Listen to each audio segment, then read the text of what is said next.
L'amour de Dieu veut pour nous la vie éternelle et le salut à tout prix.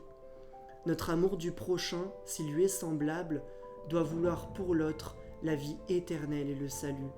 L'amour de Dieu est un amour de vérité qui démasque tout faux semblant. Notre amour du prochain, s'il lui est semblable, ne doit se compromettre dans aucun mensonge. Deux amours bâtissent l'Église et le royaume des cieux. L'amour de Dieu qui se montre entre frères et sœurs, l'amour entre frères et sœurs qui montre Dieu.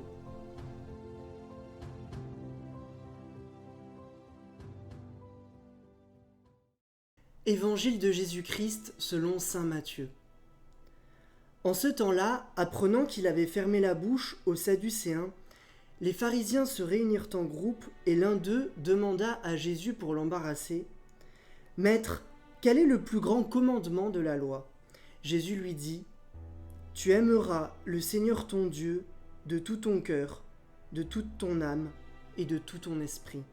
Voilà le plus grand et le premier commandement. Le second lui est semblable : tu aimeras ton prochain comme toi-même. À ces deux commandements se rattache toute la loi ainsi que les prophètes. »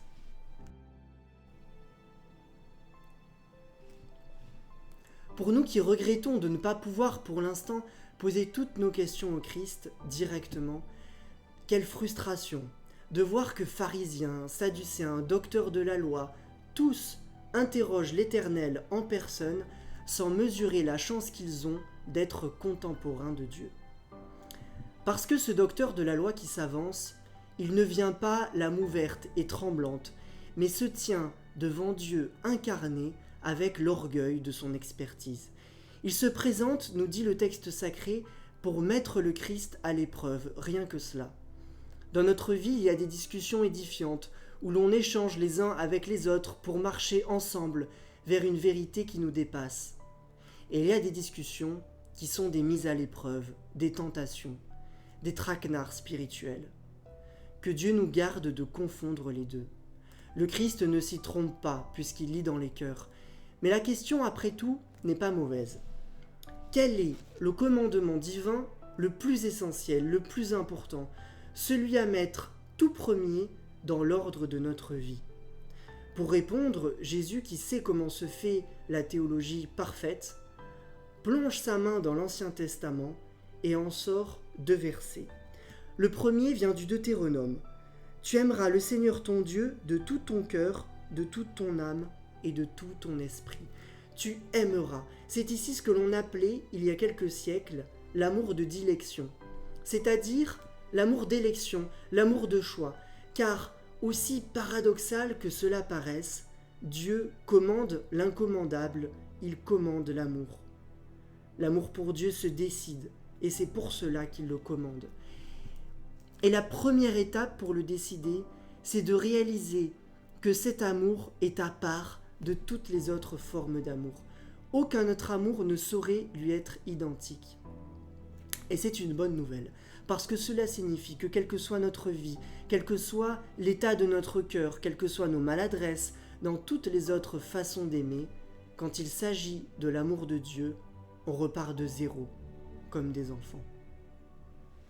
Le second texte que Jésus convoque vient aussi de l'Ancien Testament, du Lévitique, et nous donne le deuxième commandement. Tu aimeras ton prochain comme toi-même. Attention ici à ne pas déformer l'Évangile. D'abord, ce n'est pas le commandement nouveau. Et puis ensuite, Jésus ne dit pas l'amour du prochain et l'amour de Dieu, c'est la même chose, c'est pareil. Non. L'amour de Dieu, on l'a dit, est à part de tout. Jésus dit plutôt les commandements qui président à ces amours sont semblables. Semblable, ce petit mot qui est seulement dans les récits de l'évangile de Matthieu, nous indique quelque chose de très profond. Il est utilisé dans le grec lorsque Jésus introduit les paraboles. Le royaume de Dieu est semblable à une perle, est semblable à un trésor, est semblable à un grand arbre. Oui, en réalité, Jésus nous raconte ici une parabole. L'amour du prochain est une parabole de notre amour pour Dieu. Il faut aimer Dieu de tout son cœur, de toute son âme et de toute sa force. Mais savons-nous à quoi l'incomparable amour de Dieu est semblable? Il est semblable à l'amour que nous devons avoir les uns pour les autres. Quand le père Maximilien Kolbe, par exemple, échange sa vie avec un condamné à mort à Auschwitz, et que par ce geste il permet à ce condamné de survivre et de retrouver sa famille, est-ce que Maximilien Kolbe, par là, nous montre davantage l'amour du prochain ou davantage l'amour de Dieu? Impossible à dire, c'est semblable.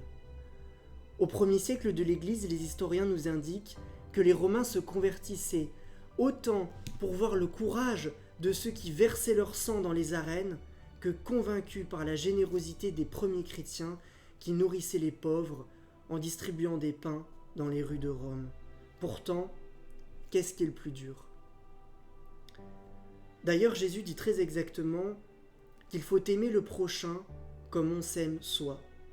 Le problème du christianisme, ce n'est pas avant tout de se battre contre l'amour de soi en cherchant à s'oublier dans un sacrifice qui se drape d'héroïsme. Non. Il faut être tellement amoureux de Dieu, pris dans l'amour le plus incomparable, que sans faire exprès, on ne prend plus garde à soi. Par étourderie, on se lève et on oublie le fardeau de son petit moi derrière soi.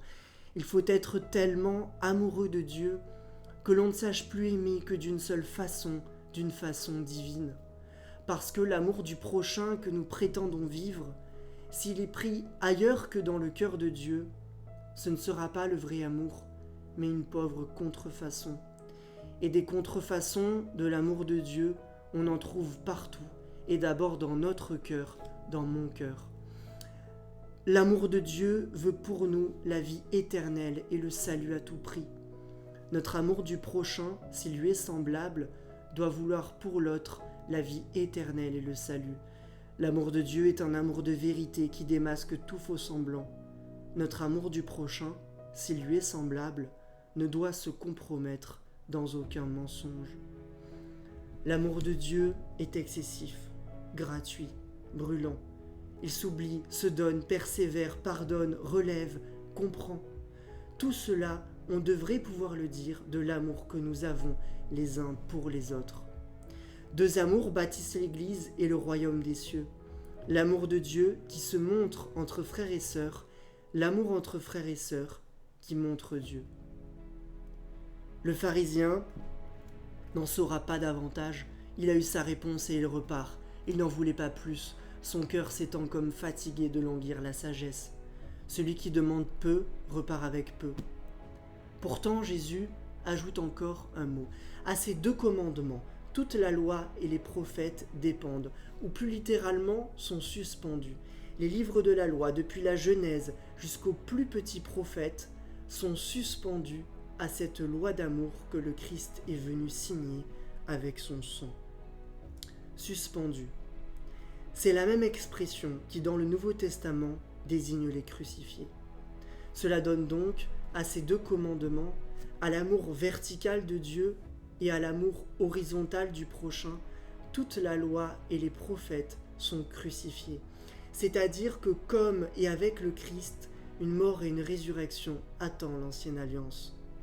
Ensuite seulement, le vrai commandement nouveau sera donné.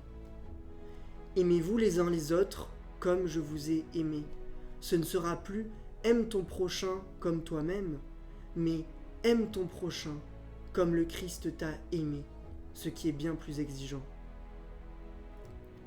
Est-ce que l'aventure nous tente? Si oui, c'est facile. Il n'y a qu'à s'y jeter de tout son cœur, de toute son âme et de tout son esprit. Amen.